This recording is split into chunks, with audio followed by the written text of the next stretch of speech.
Welcome back guys sa channel namin, Altef Travel. So today po ang topic natin ay yung mga pampakintab o panlinis ng sasakyan. So ito po yung ginagamit ko mga chemicals dito sa van sa 3rd gen. Bale, sasagutin natin yung question ng isa nating viewer, anong watcher, kung ano daw ginagamit ko pampakintab ng unit.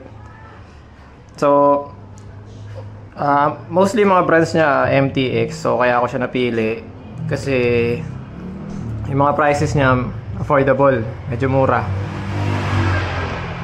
Ayan o. Ayan.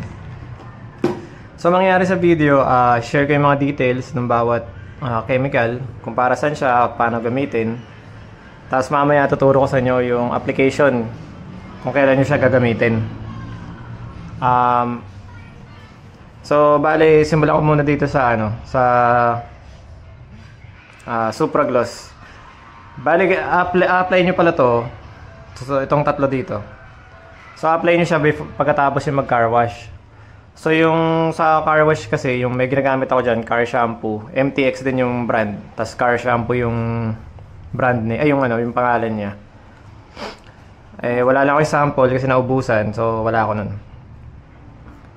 Bali, pagkatapos ka mag-car wash. So, for example, car wash ka, tapos tutuyuin mo na. After matuyo, i-apply ko to dun sa hood saka sa bubong ng sasakyan. Kasi ang purpose ito, cleaner wax and polish. So kaya niya tanggalin yung mga water stains saka mga acid rains, pero yung mga light lang. Kasi yung mga deep na watermarks, hindi kaya nito. Pag mga ganun kasi, mga malalalim na watermarks na, kailangan nyo na dun magpa acid rain remover. So, iba yung application nun, iba rin yung process ng pagtanggal nun. So, itong mga sinishare ko sa inyo, yung mga DIY lang, yung kaya natin gawin sa bahay. Okay. So, itong Supragloss, pag may watermarks, for example, nag-car wash ako, tapos may mga watermarks hindi natanggal sa hood, so, gagamitan ko nito. So, for example, after 1 month, pansin mo, medyo marami na yung mga watermarks, pwede mo na-applyan ito. Pero kung umabot ka ng mga 3 months, tapos yung mga watermarks, hindi mo naman napapansin masyado, kaya hindi naman marami, ganun. Pwede mo wag rin apply nito. Pero once na makita mong kita na dito halos karamihan ng watermarks sa hood, apply mo na ito. So wala naman specific time kung kailan mo ito gagamitin. Okay? Tapos, pag yung mga regular na car wash lang, hindi ko ginamitan ng Supragloss, ito yung ginagamit ko ng dalawa. So, yung Nano Gloss after car wash, pag natuyo na, ito yung na-apply ko. Ito yung parang wax. So, nakalagay dyan, high-tech wax. So, ito yung ginagamit ko, pampakintab. So, after ko i-apply yung wax, after matanggal yung mga residue, papatungan ko naman itong Nano Slick. So, ganun yung application niya. So, kasi itong dalawang product na to, actually, 4 sila pag gagamitin mo. Merong Nano Fill, tapos Nano Seal, tapos Nano Gloss, and then last is Nano Slick. So pag na-apply mo yun, may protection yung car mo, plus makintab siya at saka mukha siyang detailed. Pero ako ginagamit ko itong dalawa lang kasi gusto ko lang naman makintab yung sasakyan. Saka may protection naman itong dalawan to. Ayan.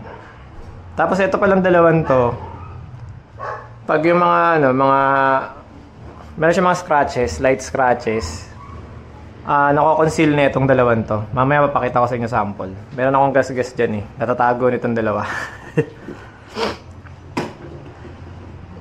O nga pala, so itong Supragloss, pag ginamitan ko nito, hindi ko na ginagamitan ito, pero papatungan ko pa rin ng last part, ito. Slick. Okay? Tapos next ay itong mga glass. Itong glass, so panlinis siya ng salamin. So itong stains out, pantanggal ng mga watermarks, yung mga light watermarks, o kaya kung may mga stains, ito yung pantanggal. Tapos after mo ma-apply ito, pag nalinisan mo na ng gusto, saka mo apply itong stain guard. Itong stain guard naman, yung hydrophobic coating. Ito yung nakita nyo sa ibang video na pag nababasa yung windshield ng sasakyan, dumudulas lang yung tubig pababa. Ito yung nilalagay nila. So magiging hydrophobic yung salamin nyo pag in-apply nyo to. Later papakita ko sa inyo paano gamitin yung dalawa. Tapos itong tatlo, hindi naman magkaka-partner yan. So itong sun shield, gagamitin mo to pag sa mga ganito, sa mga mat. Saka dun sa mga sa interior ng sasakyan, yung mga gilid ng upuan. So yung mga plastics nyo ron, leather, pwede nyo apply to. Sun shield. Yan. So, parang ganito siya, oh. Pansinin nyo to, ha. Yan, oh. Ewan ko nakita nyo yung difference dyan sa video. Pero makita nyo yung difference mamaya. Papakita ko sa inyo paano i-apply. Madali lang naman siya. So makita nyo yung difference, ganyan. Kagandahan dito, kunyari, nag-car wash ka ngayon, in-apply mo to. Susunod mong car wash, maganda pa rin tignan yung pagkaitim niya. So hindi siya mabilis nag-fade. So yun yan. Tapos yung tire block, kaya ako nagustuhan niya sa MTX kasi hindi siya oily tignan. Para lang siyang makintab. Parang magandang rubber lang yung itsura niya. Ganun. Kaya ako siya napili. Tapos ito naman VS1, ginagamit ko. Dati ginagamit ko sa mga ganyan yan. Pero nahanap ko kasi to. Kaya ito na yung ginagamit ko dito. Sa mga ganito sa labas ng sasakyan. Pero ito mainly ginagamit ko sa leather. Doon sa leather seat ng sasakyan. Okay. Kasi may amoy lemon din siya. So mabango siya sa loob ng sasakyan. So mga 319 siya. Ayan. Ayan o. For rubber, plastic, vinyl, leather. Ginagamit ko rin pala sa loob ng makina.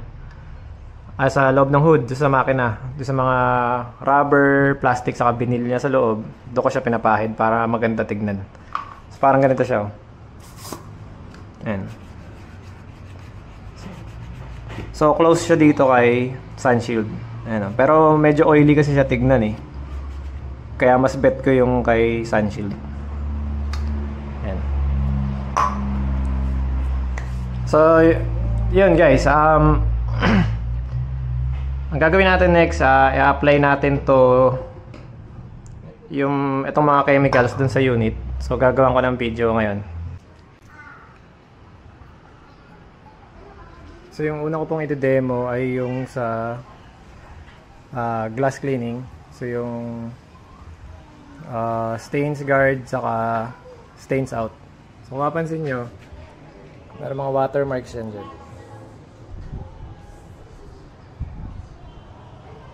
So nilagyan ko siya ng tape para i-compare natin mamaya.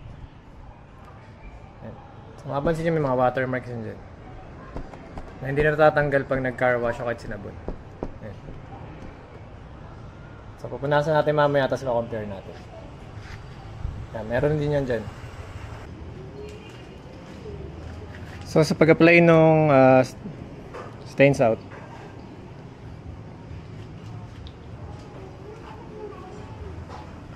gamit ko ng basang-basahan. So microfiber.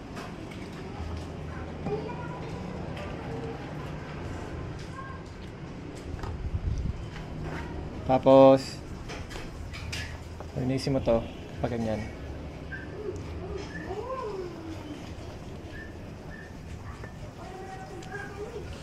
Ang importante hindi ka matuyuan.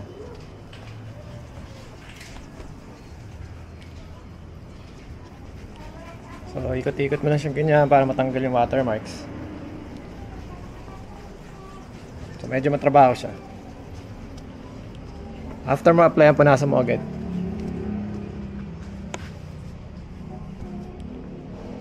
Basang-basahan ulit.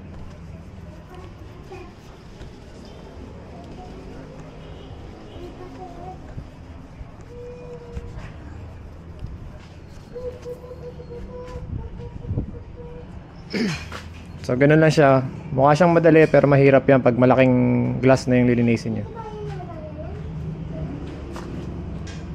So punasan natin.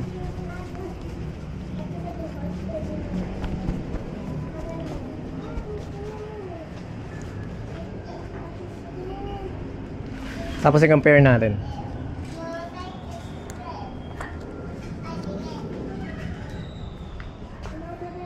So ito yung napunasan ng stains out. Ito yung hindi.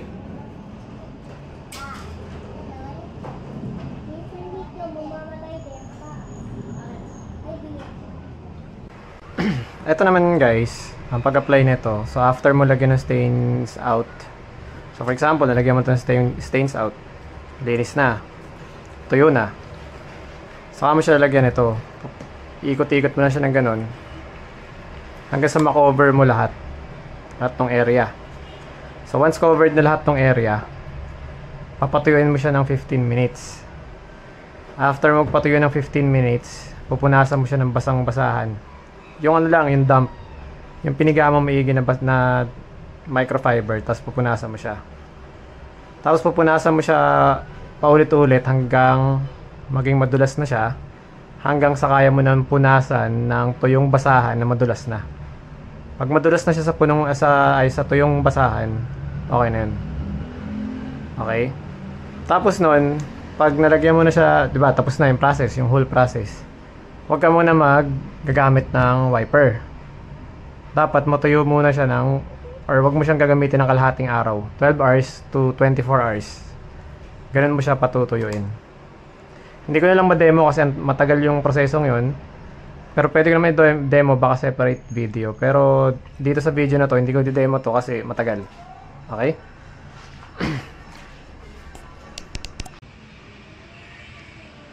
So yung next natin i-demo itong sun shield. So dito natin sa mat or sa plastic natin ilalagay. So pag-apply niyan, spray niyo lang yung ano nyo, microfiber. Tapos ganyan. Punas nyo lang. So mapapansin nyo yung difference niyan.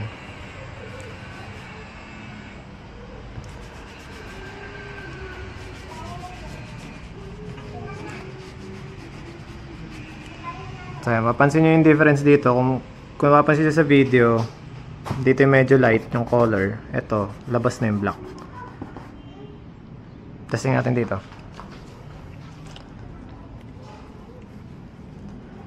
Spray ko dito. Tapos dito. Ano, kung napapansin nyo yung pagkakaiba nya. Ano? Dito, linya.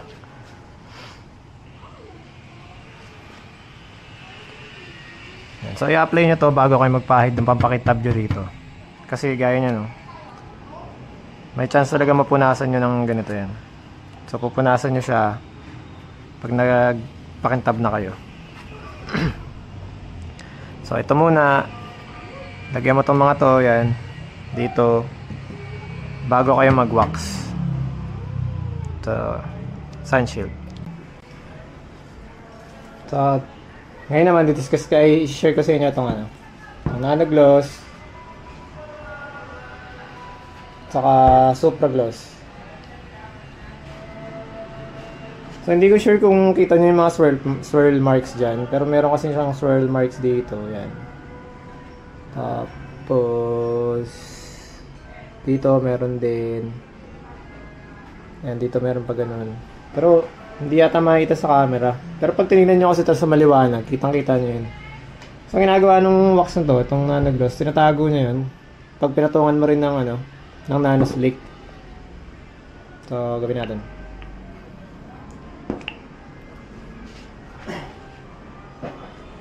So, pansinin nyo rin, itong, ano, wala pa tong wax. Itong area na to. Tama, hindi pa siya smooth. Malagkit pa.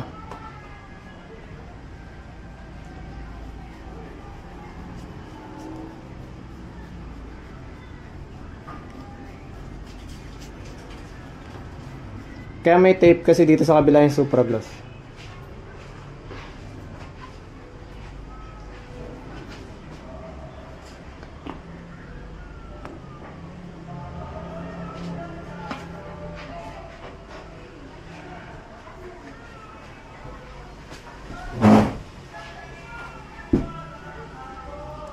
So itong Supra Gloss, hindi naman siya nakakatago ng mga swirl marks.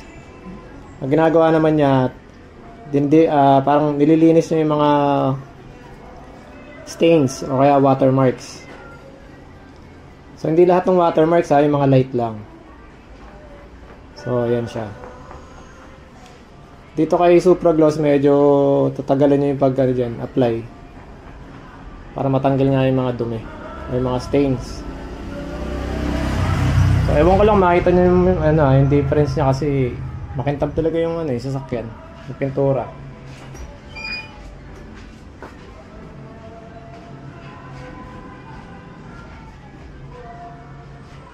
So, hintayin lang natin siya matuyo.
So, ayan siya guys. So, tingnan yung difference. Parang wala namang masyadong difference pero pag tinignan mo siya maigi, medyo nawala dito yung swirl marks. Tapos dito naman, pareho naman yung yung kintab. So, makintab siya pareho. Ang lamang lang ni Nanogloss, nakakatanggal siya ng swirl marks. Tapos,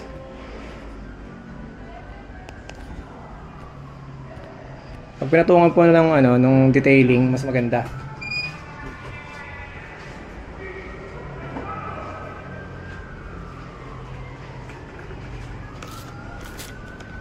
So, ito yung nano slick.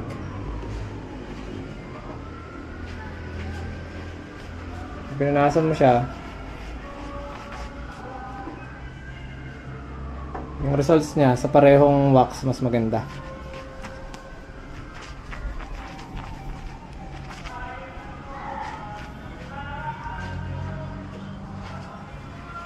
Tanggalin natin tape para makita natin difference din.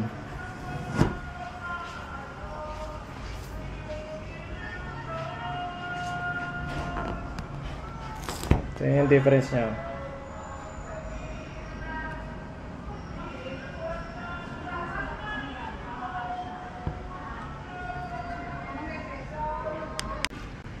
Tapos itong dalawa guys, hindi ko na i-apply kasi madali lang naman to. Ipapahid nyo lang to dun sa papahid nyo lang sa gulong. Ito naman papahid nyo lang dun sa rubber, sa plastic, saka sa leather. So, madali lang siya i-apply. Ito papakintabin nyo lang yung leather plus papabanguhin. Tapos ito naman, gagawin nyo lang darker or mas lalabas yung kulay ng rubber nung gulong natin. So ganun lang siya. So kung may natutunan kayo guys sa video natin, pa-like and subscribe. Tapos paabang-abang na lang dyan. Stay tuned kasi marami pa kami videos na lalabas tungkol sa car maintenance, tapos mga car care tips, tapos mga items na tungkol sa Avanza. So ayun. So thank you so much guys for watching. Stay tuned.